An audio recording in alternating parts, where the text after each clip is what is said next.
कहानी की शुरुआत 1944 की गर्मियों से होती है। प्रशांत महासागर की लहरें गुस्से में उठ रही थीं। अमेरिकी मरीन कॉर्पोरल एलिसन का सबमरीन जापानी हमले में डूब गया था। वह किसी तरह एक रबर राफ्ट पर सवार होकर कई दिनों तक भटकता रहा, भूख, प्यास, सूरज की तपिश और शार्क्स के डर के बीच। आखिरकार एक छोटा सा हरा भरा द्वीप नजर आया। उसने राफ्ट को किनारे पर खींचा और थकान से लुढ़क पड़ा। जब होश आया तो वह उठा और इधर उधर देखने लगा। दूर एक छोटा सा चर्च दिखा। चर्च के दरवाजे पर एक सफेद वस्त्र में लिपटी युवती खड़ी थी, सिस्टर एंजेला। वह डर गई, पीछे हटी। एलिसन ने हाथ उठाकर कहा, डरो मत, मैं अमेरिकी हूँ, मैं तुम्हें नुकसान नहीं पहुंचाऊंगा। एंजेला ने बताया कि वह यहाँ अकेली है। वह आयरिश मूल की थी, अनाथालय में पली बढ़ी और नन बनने की राह पर थी। एक बुजुर्ग पादरी के साथ वह एक स्थानीय पादरी को जापानी कैद से बचाने आई थी, लेकिन जापानी पहले ही द्वीप पर आ चुके थे। पादरी की मौत हो गई और बाकी लोग भाग गए। दुनिया को लगा कि एंजेला भी मारी गई या पकड़ी गई। एलिसन ने भी अपनी कहानी सुनाई। अनाथ आश्रम, कठिन बचपन, सेना में भर्ती होकर देश के लिए कुछ करने की चाहत। दोनों में एक अजीब समानता थी। दोनों अकेले लेकिन अलग अलग विश्वासों वाले। एंजेला हर शाम मोमबत्ती जलाकर प्रार्थना करती, ईश्वर से मार्गदर्शन मांगती। एलिसन चुपचाप देखता,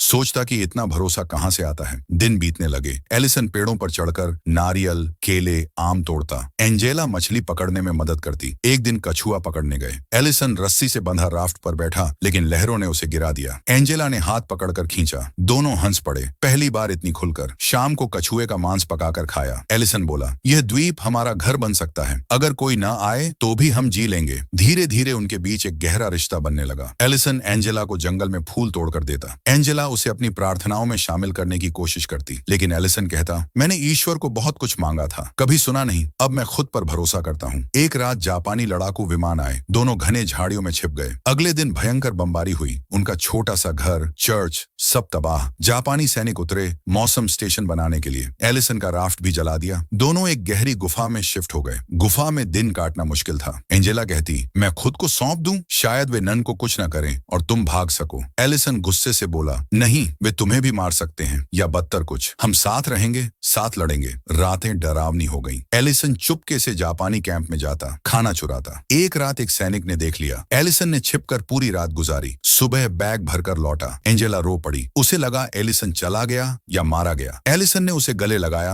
पहली बार, मैं कभी तुम्हें अकेला नहीं छोड़ूंगा। एक दिन एलिसन ने जापानी कैंप से एक छोटा रेडियो चुराया। उसमें अमेरिकी सिग्नल मिले, सेना द्वीप की तरफ बढ़ रही है। लेकिन जापानी भी मजबूत थे। 4 तोपें बिछाई थीं। फिर एक शाम एलिसन ने नशे में कहा, तुम्हारी ये प्रतिज्ञाएं, क्या फायदा, हम यहाँ आदम हव्वा हैं। एंजेला दुखी होकर बारिश में भाग गई, ठंड और बीमारी से बेहोश। एलिसन ने उसे ढूंढा, गोद में उठाकर लाया, लेकिन जापानी लौट आए थे। एंजेला की तबीयत बिगड़ी। एलिसन ने जोखिम उठाकर कंबल, दवा चुराई। एक सैनिक ने देख लिया। एलिसन ने चाकू मारा, लाश छिपाई। वापस आकर उसने एंजेला के गीले कपड़े बदले, दवा दी। पहली बार खुद प्रार्थना की, हे ईश्वर, अगर तू है तो उसे बचा ले। सुबह एंजेला होश में आई। एलिसन ने माफी मांगी। एंजेला ने कहा, तुमने मेरी जान बचाई, ईश्वर ने तुम्हारे जरिए ही काम किया। फिर जापानी गुफा के पास आए। बाहर आओ वरना ग्रेनेड फेंक देंगे। दोनों डर गए। एंजेला प्रार्थना करने लगी। तभी बमबारी शुरू, अमेरिकी हमला। एलिसन बोला, मुझे तोपें निष्क्रिय करनी होंगी। एंजेला ने आशीर्वाद दिया। एलिसन बाहर निकला, बमों के बीच दौड़ा,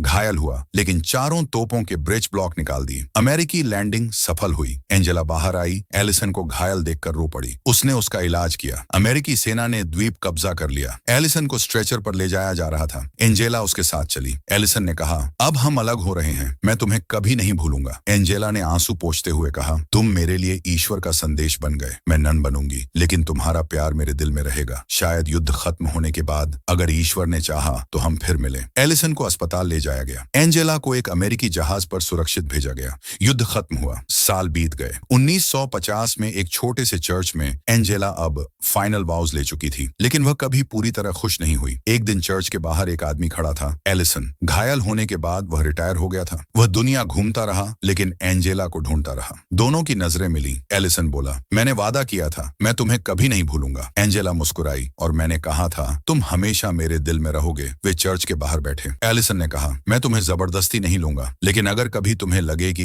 ईश्वर अब तुम्हें एक अलग राह दिखा रहा है तो मैं इंतजार करूंगा। एंजेला ने हाथ थामा। शायद ईश्वर ने हमें एक दूसरे के लिए बनाया था, लेकिन अभी हम दोस्त रहेंगे हमेशा। कहानी यहीं खत्म नहीं होती। दोनों ने पत्र लिखना शुरू किया। एलिसन अमेरिका में एक छोटे शहर में रहने लगा। स्कूल में बच्चों को युद्ध की कहानियां सुनाता। एंजेला मिशनरी काम करती रही, अनाथों की की मदद, अस्पतालों में सेवा। साल 1955 में एंजेला ने अंतिम पत्र लिखा। एलिसन, मैंने अपनी अंतिम प्रतिज्ञा ली है, लेकिन मेरे दिल में तुम्हारे लिए जगह हमेशा रहेगी। अगर कभी तुम्हें मेरी जरूरत पड़े तो आना। एलिसन ने जवाब दिया, मैं आऊंगा एंजेला, क्योंकि तुम मेरी सबसे बड़ी प्रार्थना थी। और सालों बाद जब एंजेला एक अनाथालय चला रही थी, एलिसन वहां पहुंचा। अब दोनों बूढ़े थे, लेकिन आंखों में वही चमक। एंजेला ने कहा, ईश्वर ने हमें अलग रखा, लेकिन साथ भी रखा। एलिसन मुस्कुराया, शायद यही उसकी मर्जी थी। वे साथ बैठे, समंदर की लहरों की तरह शांत लेकिन गहरे। युद्ध खत्म हो गया था, लेकिन उनका प्यार कभी नहीं मरा। दोस्तों, अगर आपको वीडियो पसंद आई तो लाइक और कमेंट करके जरूर बताएं। मिलते हैं फिर कोई नई कहानी के साथ।